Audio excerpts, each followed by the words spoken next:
तो बिना किसी देर के शुरू करते हैं। हमारे हीरो का नाम है संग जिनवू, जो कि एक हंटर है और उसका रैंक ई है, जो कि सबसे लोएस्ट रैंक माना जाता है। यानी हमारा हीरो एक बहुत ही कमजोर हंटर है। हमारा हीरो एक बस में से उतरता है और कहता है, मैं सबसे कमजोर हंटर हूं। हालांकि मैं खुद भी बहुत ज्यादा शर्मिंदा हूं कि मुझे अपने आप को एक हंटर कहते हुए शर्म आती है, क्योंकि मैं बहुत ज्यादा कमजोर हूं और मेरे पास कोई रीजनरेशन एबिलिटीज भी नहीं है। मैं जितनी बार भी डंजन के अंदर जाता हूं, उतनी बार जख्मी होकर बाहर आता हूं और कई बार तो मैं मरते मरते बचा हूं। एक हंटर का काम अपनी जिंदगी को दांव पर लगाना है, लेकिन मैं फिर भी यह काम करता हूं।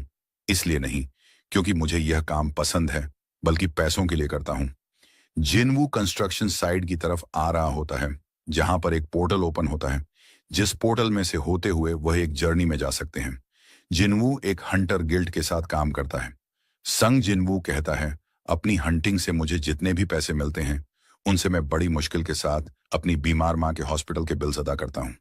मेरे जैसे नॉर्मल इंसान के पास, जिसके पास कोई टैलेंट नहीं है, उसे कोई और जॉब नहीं मिलती। इसलिए मुझे एक हंटर बनना पड़ा। कंस्ट्रक्शन साइट का सीन दिखाते हैं। वहां पर एक शख्स कॉफी पी रहा होता है। वहीं पर उसका दोस्त भी आ जाता है। कॉफी पीने वाला शख्स उसे कहता है, बाक तो काफी अरसे के बाद वापस आए हो। तुम तो एक हंटर नहीं बनना चाहते थे, इसलिए तुम हमारे गिल्ड को छोड़कर चले गए थे। बाक उसे कहता है, यार मैं मेरी बीवी प्रेग्नेंट है, हमारे यहाँ दूसरा बेटा होने वाला है, इसलिए मुझे पैसों की जरूरत थी। उसका दोस्त उसे कहता है, ज्यादा पैसे कमाने के लिए एक दंजे के अंदर जाकर हंटिंग करने से ज्यादा आसान काम और कोई भी नहीं। बाक उसे कहता है, लेकिन मैं बहुत ज्यादा परेशान हूं, क्योंकि मैं काफी अरसे से डंजन के अंदर नहीं गया। पता नहीं मेरे स्किल्स काम करेंगे भी या नहीं, कहीं मैं सबसे पीछे ना रह जाऊं। उसी वक्त मिस्टर किम पीछे की तरफ देखता है, तो सांग जिन वो आ रहा होता है, वह उससे कहता है, तुम्हारा शुक्रिया आने के लिए। जबकि बाकी के सारे हंटर भी जिनवू को देखकर बहुत ज्यादा खुश होते हैं और उसे कहते हैं, तुम तो वाकई में आज भी आ गए, तुम तो बहुत ही अच्छे लड़के हो। कॉपी वाला शख्स जिनवू से कहता है, क्या तुमने खाना खाया?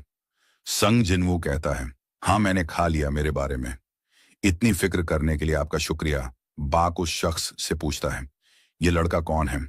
क्या ये बहुत ही एक्सपीरियंस हंटर है जो सारे लोग इसको देखकर का बहुत ज्यादा खुश है? वह हंसना शुरू हो जाता है। बाघ से कहता है, तुम्हें नहीं पता, क्योंकि तुम जब छोड़कर गए थे तभी यह लड़का यहां पर आया था। इसका निकनेम तुम्हें बताऊं तो तुम भी हंसना शुरू कर दोगे। इसका निकनेम ये है, दुनिया का सबसे कमजोर हंटर, क्योंकि ये यहाँ पर जितने भी हंटर्स हैं उनमें से सबसे ज्यादा कमजोर हैं। वैसे तो इसका रैंक ई है, लेकिन जितनी बार भी यह डंजन में जाता है, यह ई रैंक के मॉन्स्टर से भी मार खाकर वापस आता है। बाक उससे कहता है, वह हमारी बातें सुन सकता है, वह बहुत ज्यादा करीब है। जबकि जिनवू भी उनकी बातें सुन लेता है और कहता है, मैंने इन लोगों की सारी बातें सुन ली, लेकिन मैं क्या कर सकता हूं, मैं हूं ही सबसे ज्यादा कमजोर। जिनवू सीधा कॉपी वाले के पास जाता है और उसे कहता है, क्या मुझे एक कॉफी का कप मिल सकता है? वह उसे कहता है, नहीं, सारी कॉफी खत्म हो गई। जिनवू और भी ज्यादा उदास हो जाता है और कहता है, आज तो मुझे कॉफी भी नहीं मिली, आज का दिन तो बहुत ज्यादा बुरा है। उसी वक्त एक लड़की जिसका नाम जूही होता है, वह जिनवू पर चिल्लाना शुरू कर देती है और कहती है, तुम फिर से जख्मी होकर वापस आए हो। जिनवू उसे कहता है, क्या तुम भी हमारे साथ डंजन में जाने वाली हो?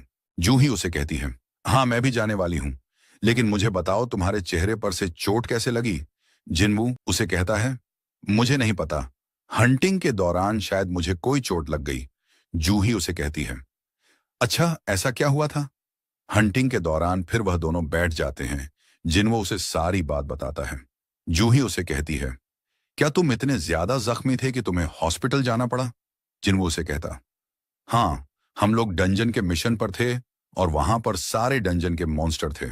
मेरी सारी टीम में से मैं ही अकेला था जो बहुत ज्यादा जख्मी हो गया। जूही उसे कहती है, लेकिन ऐसा कैसे हुआ? क्या तुम्हारे पास कोई हीलर नहीं था क्या? जिनवू उसे कहता है, नहीं, असल में मेरी टीम में सारे ही मुझसे ज्यादा रैंक वाले थे, इसलिए उन्होंने अपने साथ कोई हीलर रखा ही नहीं। जूही उसे कहता है, लेकिन फिर भी उन्हें अपने पास एक हीलर तो रखना ही चाहिए। जिनवू उसे कहता है, कोई बात नहीं, असल में वह लोग ज्यादा स्ट्रांग नहीं हैं, मैं ही बहुत ज्यादा कमजोर हूं। फिर जिनवू खड़ा हो जाता है और जूही से कहता है, मुझे लगता है कि सारी टीम डंजन के अंदर जाने वाली है, चलो हम लोग भी चलते हैं। वो सारे लोग उस पोर्टल के सामने इकट्ठे हो जाते हैं। उनकी टीम को जो शख्स लीड कर रहा होता है उसका नाम मिस्टर सॉन्ग होता है। मिस्टर सॉन्ग उनसे कहते हैं, मुझे नहीं पता कि मुझे ये सब कुछ कहना चाहिए या नहीं। मैं पता नहीं क्वालिफाइड भी हूं या नहीं, लेकिन इस रेड के लिए मैं तुम्हारा कैप्टन हूं। एक लीडर की तरह मैं तुम्हारी टीम को लीड करूंगा। तुम सब लोग को मेरी बात मानना होगा।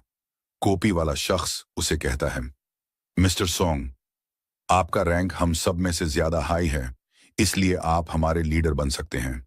हमें इससे कोई मसला नहीं।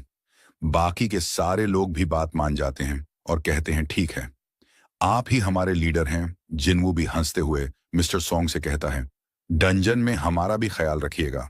मिस्टर सॉन्ग सबसे कहते हैं, चलो फिर सब लोग अंदर चलते हैं। और साथ ही वह जिनवू से कहते हैं, प्लीज इस बार जख्मी मत होना, बस हमारे पीछे पीछे रहना। जिनवू पोर्टल से अंदर दाखिल होते हुए कहता है, इस बार मुझे अपना बेस्ट देना होगा क्योंकि मुझे काफी सारे पैसों की जरूरत है। और सब अंदर चले जाते हैं।